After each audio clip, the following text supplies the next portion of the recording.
All right, I'm pleased to be joined by the FAI CEO Jonathan Hill. Nice to talk to you, Jonathan. Good morning, Nathan. How are you? I'm very well. You're 4 months now, is it, into one of the toughest gigs in Irish sport? How are you finding it? Look, it's been great. I've thoroughly enjoyed the challenges up till now. It's clearly a huge honour to be the CEO of the FAI and very humbling. I've enjoyed the process. It's been made more difficult, of course, by the fact that I've not as yet been able to get to Dublin. That remains very much on my agenda, so to do. But I have been introduced very much to the world of Zoom and Teams, and I have had literally hundreds of conversations with people and stakeholders connected to the game of football in Ireland. I'm sure you knew what you were letting yourself in for and how busy this gig was going to be, but even right now, there's so much going on both on and off the pitch. In terms of on the pitch, the big news is Damien Duff's departure as one of Stephen Kenny's assistant. What's your understanding of why he decided to leave? Well, look, I had a long and private conversation with Damien, and we talked about a whole range of issues. And I don't think there was one single issue that Damien was pointing to in relation to his decision. But he articulated very clearly his thoughts in relation to the association, above all else, in all honesty, but also in relation to Irish football. And he has taken his decision. I respect that. One thing I would say from that conversation is that Damien is completely 100% committed to supporting Stephen and the national team in the World Cup qualification process this year. You couldn't find an Irishman who is more proud and/or more hopeful, if you like, in relation to success. So Damien took his decision. It was a private decision, and I respect that completely. Did you try and convince him to stay? No, I spoke to him some time after he's taken his decision. I think Damien is the type of guy who, once he's taken a decision, he sticks with it, to be honest. So that wasn't the thrust of our conversation. It was more about understanding just more generally his thoughts in relation to the FAI and to international football. And it was a fascinating conversation and a really useful conversation. So I'm pleased that we had it. He clearly then had issues with the organization, and it's been widely reported that he had issues with the investigation into Videogate, as it's now known. And it's still a big story, Videogate, 4 months on. It's still probably going to dominate those press conferences in the build-up to the Serbia game. We've spoken to Conor Hourhan, to Daryl Horgan over the last few weeks, senior players who were in the room, who felt there was no issue whatsoever, who are in the players' WhatsApp groups, who say it hasn't been an issue. When you look at how the fallout has gone and continued, and at the time maybe undermined Stephen Kenny, do you have any regrets into how the investigation was conducted? Look, first of all, to your point in relation to Damien, it was just one of many things that we talked about, and it wasn't a single overriding issue for Damien. Secondly, it was never an investigation. I felt that it was important for us to establish the facts, and it was simply a fact-finding process that I asked Gary Owens to support me with once we became aware of the issue at hand, and actually that came via a UK-based newspaper. But once we knew that they were going to publish the story, we felt it was important for us to investigate the story, not investigate, to look closer at the story, and that's what we did. And once we had the facts, I went back and talked to the FAI board. I also personally had the chance to see the video. I was the only English person on that call with the board, if you like, to be able to say that I was not in the slightest bit offended by what I saw in the video, and the board listened, took those explanations, and we moved forward. And it's as simple as that. And I really want to move forward from it.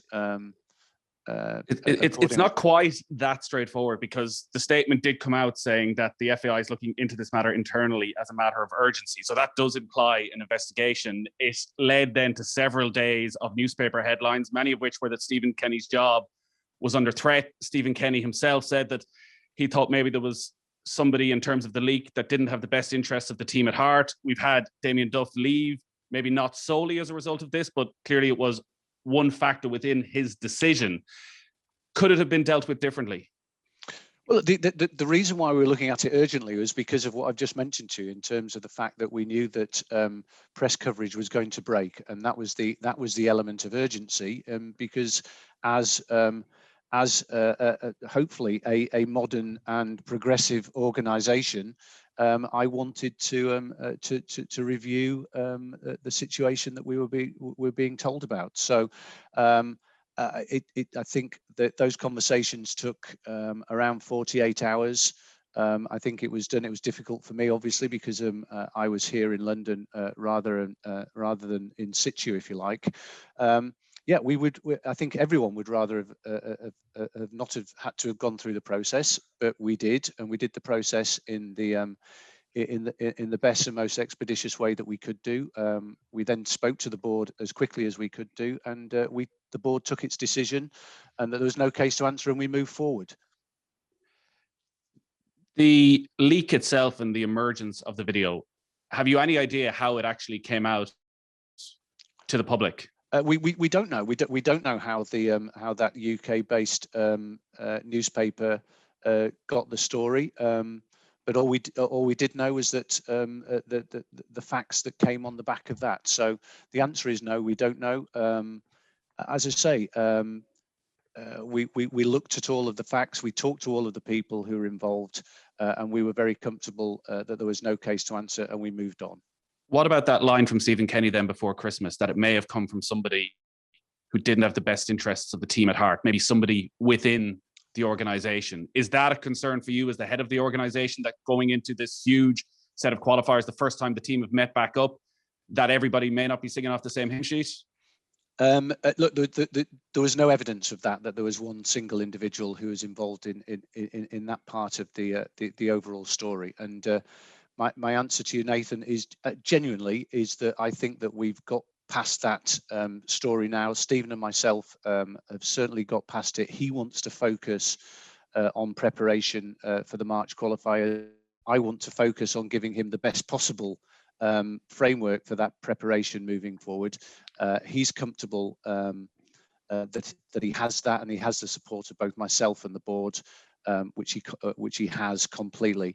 And so the focus now is on those March games and on a World Cup qualification process that is going to play out across one calendar year, which is pretty unique in of itself. So, look, we know that Stephen had to face any number of challenges across the back part of 2020, including injuries, suspensions, family bereavements, and COVID-related issues. So none of that was easy for Stephen. What's important now is that we give him, as I say, the best possible opportunity to prepare the squad and the players for those March fixtures, and we have an incredibly difficult first away game in Serbia. So we all cross our fingers that we don't have too many injuries, and we get that preparation right. Will he have a new replacement for Damien Duff by those fixtures? When's that expected to be announced? Oh, look, with the conversations are ongoing, so as soon as we can let you know, we will let you know. In terms of the women's team, good news this week that Vera Pauw has committed to another couple of years and a chance to continue with the progress. Something that has come up consistently is around equal pay for the women's team. It came up last year, and that there were going to be talks with the government. Vera Pauw felt it was maybe still a little bit away, that because they aren't bringing in the same revenue as the men's team, that it may not be that quick fix. Where are you on equal pay for the women's team? Well, first of all, I have to say that I was really thrilled that we signed our deal with Vera, and we're able to announce that earlier in the week. I mean, I think Vera is not just a fantastic coach, and she showed that in relation to the transformation of the team itself. And they were so unlucky not to qualify for Europe themselves. But she's also she's an inspirational person, and I think she's an inspiration for women and girls across the whole of Irish football, and that's a real area of focus for us moving forward. But she's not just an inspiration for women and girls. I think she's an inspiration for the whole of Irish football. So, yes, that was that was an incredibly important moment for us. Vera talked actually last week in relation to quality of approach, actually, as much as a quality of pay for women. And I'm very mindful of that. I'm very supportive of that, and we will be having conversations moving forward in relation to not just the women's process in relation to qualification for World Cup 2023, but also for the men in relation to World Cup 2022. So, look, we've also made some very positive announcements recently, commercial announcements in relation to SSE Airtricity. Yeah. Not just becoming the sponsor of the Premier League, but also the First Division, but also most importantly the Women's National League.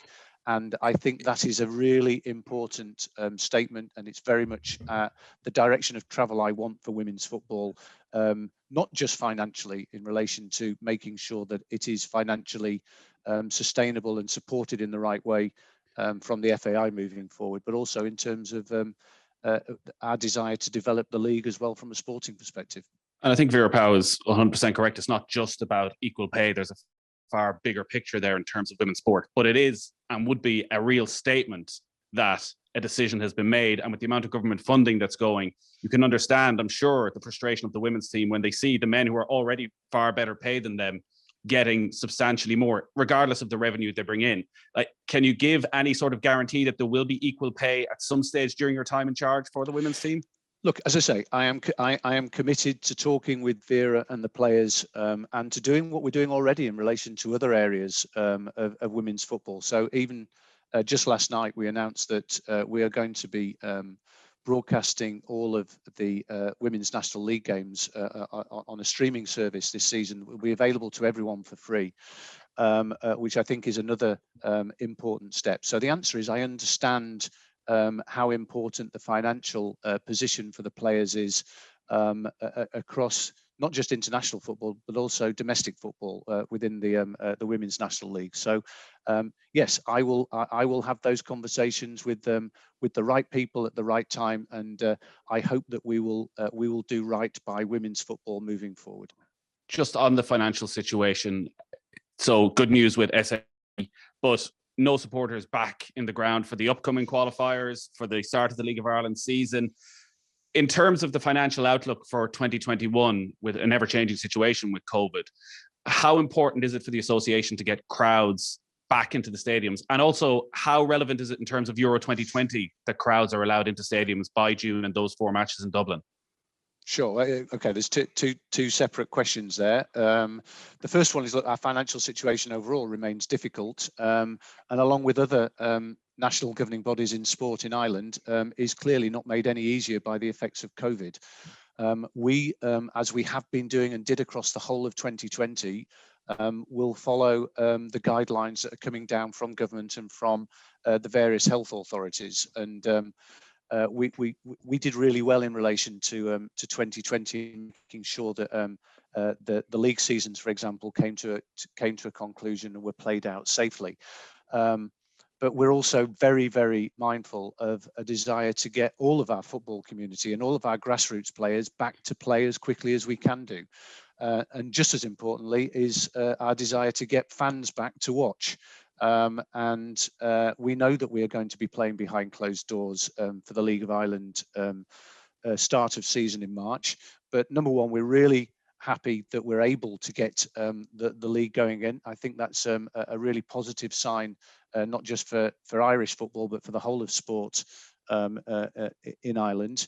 But yes, we have to deal with the practical realities of doing that behind closed doors. And we're already engaged with government at the highest level in relation to financial support for a 2021 that might see no fans, certainly in the first 6 months of the year. And you know, we thank the government for the support that they gave us in 2020, and along with other governing bodies, we're really hopeful that we will have a sensible conversation in relation to that COVID resilience funding for 2021 as well. Your second question was in relation to Euros. Look, I've been talking proactively with UEFA and indeed with the other 11 cities in relation to the hosting of games. As you know, we have 4 games planned for Dublin and for the Aviva Stadium for the summer. UEFA obviously want to have fans in the stadia across all 12 of those cities. Everybody wants to see fans in the stadia for a tournament of the magnitude of the Euros. That's part of the of tournament football, if you like. So we have now a period of time, 4 to 6 weeks, where we can work and are working really hard with government and with the health authorities to work out how many fans we can get safely into the stadium. And then UEFA will look at that, and they will look at everything in the round in relation to the other 11 cities as well, and they will plan what they believe is the appropriate way forward. But we are wholly committed to hosting our 4 matches. Yeah, there's a lot going on, Jonathan. We'd love to chat to you a bit more in depth, maybe at some time over the next couple of months. But thanks a lot for taking the time to join us on Off the Ball today. That's my pleasure. Thank you, Nathan.